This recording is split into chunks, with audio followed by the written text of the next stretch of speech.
ನಮಸ್ಕಾರ. ನಾನು ಆಲೇಶ್ ಅಮೃತೇಶ್.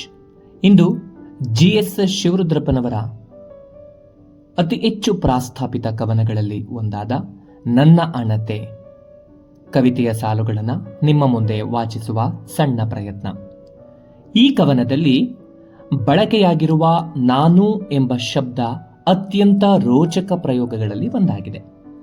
ಎಲ್ಲರಂತೆ ನಾನು ಅಣತೆ ಹಚ್ಚುತ್ತೇನೆ, ನನಗೆ ನಾ ಹಚ್ಚುವ ಅಣತೆ ಇಡೀ ಜಗತ್ತನ್ನೇ ಗೆಲ್ಲುತ್ತೆ ಎಂಬುವ ಭ್ರಮೆಯಿಂದಲ್ಲ ಅಂತ ಕವಿ ತನ್ನ ಅಭಿಪ್ರಾಯವನ್ನ ಈ ಕವಿತೆಯ ಮೂಲಕ ವ್ಯಕ್ತಪಡಿಸಿದ್ದಾರೆ. ಕವಿತೆಯ ಸಾಲುಗಳನ್ನು ನೋಡೋಣ.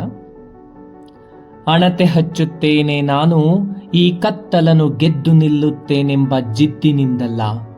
ಲೆಕ್ಕವೇ ಇರದ ದೀಪಾವಳಿಯ ಅಡಗುಗಳೇ ಇದರಲ್ಲಿ ಮುಳುಗಿ ಕರಗಿರುವಾಗ ನಾನು ಹಚ್ಚುವ ಅಣತೆ ಶಾಶ್ವತವೆಂಬ ಭ್ರಾಂತಿ ನನಗಿಲ್ಲ. ಲೆಕ್ಕವೇ ಇರದ ದೀಪಾವಳಿಯ ಹಡಗುಗಳೇ ಇದರಲ್ಲಿ ಮುಳುಗಿ ಕರಗಿರುವಾಗ ನಾನು ಹಚ್ಚುವ ಅಣತೆ ಶಾಶ್ವತವೆಂಬ ಭ್ರಾಂತಿ ನನಗಿಲ್ಲ.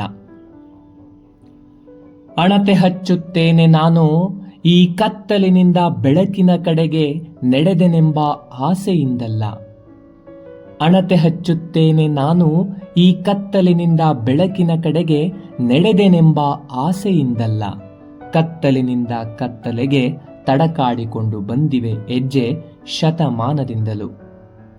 ನಡುವೆ ಒಂದಷ್ಟು ಬೆಳಕು ಬೇಕೆಂದು ಆಗಾಗ ಕಡ್ಡಿಗೀಚಿದ್ದೇವೆ, ದೀಪ ಮುಡಿಸಿದ್ದೇವೆ.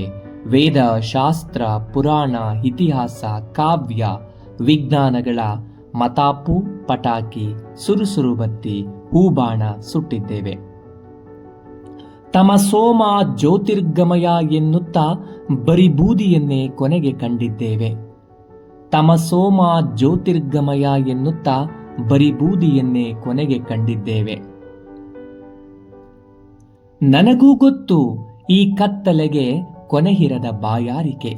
ಎಷ್ಟೊಂದು ಬೆಳಕನ್ನ ಇದು ಉಟ್ಟರು, ತೊಟ್ಟರು, ತಿಂದರು, ಕುಡಿದರು. ಇದಕ್ಕೆ ಇನ್ನೂ ಬೇಕು, ಇನ್ನೂ ಬೇಕು ಎನ್ನುವ ಬಯಕೆ. ಆದರೂ ಅಣತೆ ಹಚ್ಚುತ್ತೇನೆ ನಾನು, ಕತ್ತಲೆಯನ್ನು ದಾಟುತ್ತೇನೆಂಬ ಭ್ರಮೆಯಿಂದಲ್ಲ. ಇರುವಷ್ಟು ಹೊತ್ತು ನಿನ್ನ ಮುಖ ನಾನು, ನನ್ನ ಮುಖ ನೀನು ನೋಡಬಹುದೆಂಬ ಒಂದೇ ಒಂದು ಆಸೆಯಿಂದ. ಆದರೂ ಅಣತೆ ಹಚ್ಚುತ್ತೇನೆ ನಾನು, ಕತ್ತಲೆಯನ್ನು ದಾಟುತ್ತೇನೆಂಬ ಭ್ರಮೆಯಿಂದಲ್ಲ. ಇರುವಷ್ಟು ಹೊತ್ತು ನಿನ್ನ ಮುಖ ನಾನು, ನನ್ನ ಮುಖ ನೀನು ನೋಡಬಹುದೆಂಬ ಒಂದೇ ಒಂದು ಆಸೆಯಿಂದ. ಅಣತೆ ಹಾರಿದ ಮೇಲೆ ನೀನು ಯಾರೋ ಮತ್ತೆ ನಾನು ಯಾರೋ.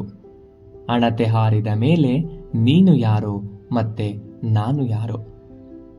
ಧನ್ಯವಾದಗಳು.